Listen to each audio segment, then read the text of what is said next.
we seem to be using the immigration issue as more as a political football. And it seems to me that we're always trying to treat the symptoms and getting people's emotions riled up. And actually, we're not taking care of the root problem, creating a pathway for people to gain citizenship faster. And I think it's going to continue to be a controversy.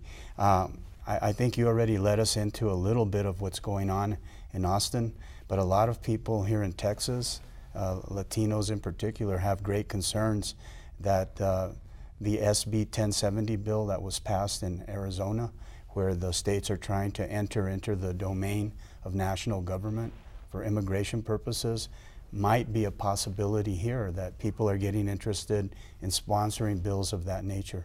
Do you see that happening in Texas, Senator? Well, let's talk to our audience about what these bills do. Those colleagues in Arizona I know well, and I know Russell Pierce. He's from Mesa, Arizona. He's the one that spearheaded and passed 1070 in Arizona.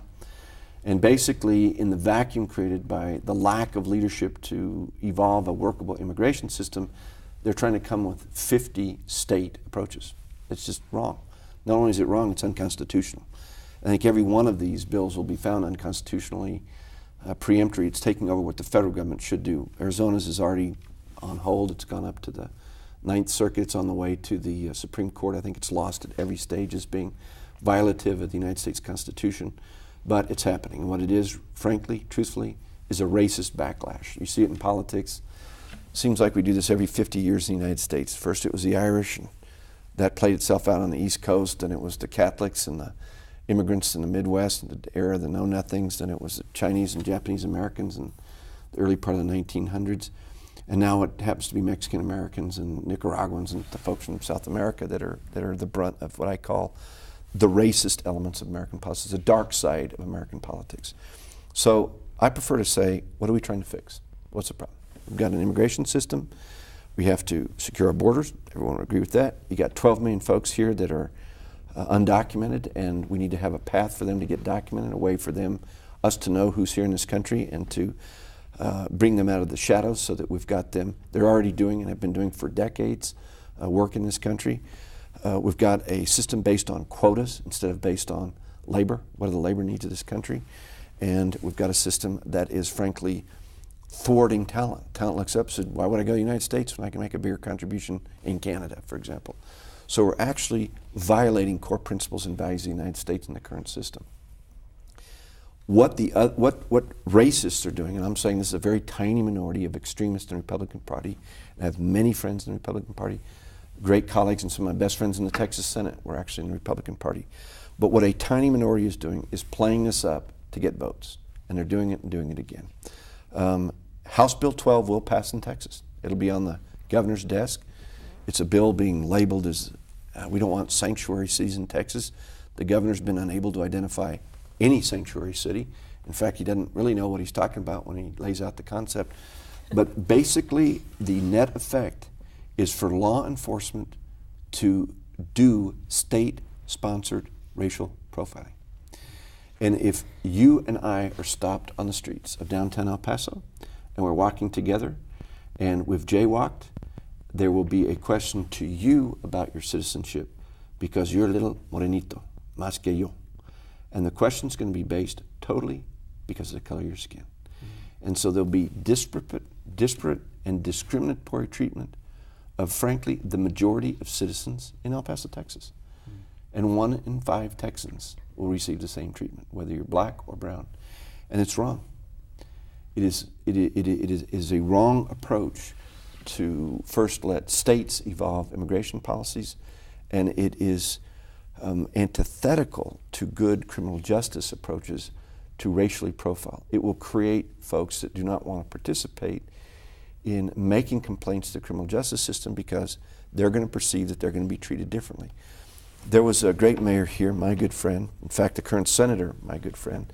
We would travel often together in my car to go to Austin. And I remember all 3 of us being in the car at one time. So here's 2 Hispanic Americans, some here 3 and 4 generations, me in the same car. And if I'm going through that checkpoint to Austin by myself, citizenship, U.S., see you later. But with these 2 gentlemen, one the mayor and one at that time the county attorney, ay caray, would you two get out of the car? We need to ask you some questions. Can you imagine that? Mm-hmm. What was the one reason that they were being asked that? The color of their skin. Mm-hmm. Why? Because they wanted to relate it back to some immigration question. It is wrong. It is the wrong approach to take. It will produce a less safe society. And so these bills will come, they will be defeated, they'll be defeated in the courts, and at some point we'll right ourselves as we have with the Irish Americans, and we had an Irish American president in this great country.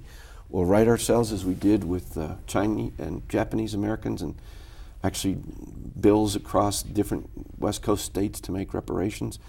And we will come back to the America that is the real America, that America that is hope and opportunity, no matter who you are, no matter the color of your skin. Just believe that you can be the best you can be, because that's what America is about. That's what's made us the greatest country in the world. Just to close this out, Senator, would you get rid of the border wall? I would. There are much more effective ways to have that security done with technology. I worked for 10 years on technological solutions at the border.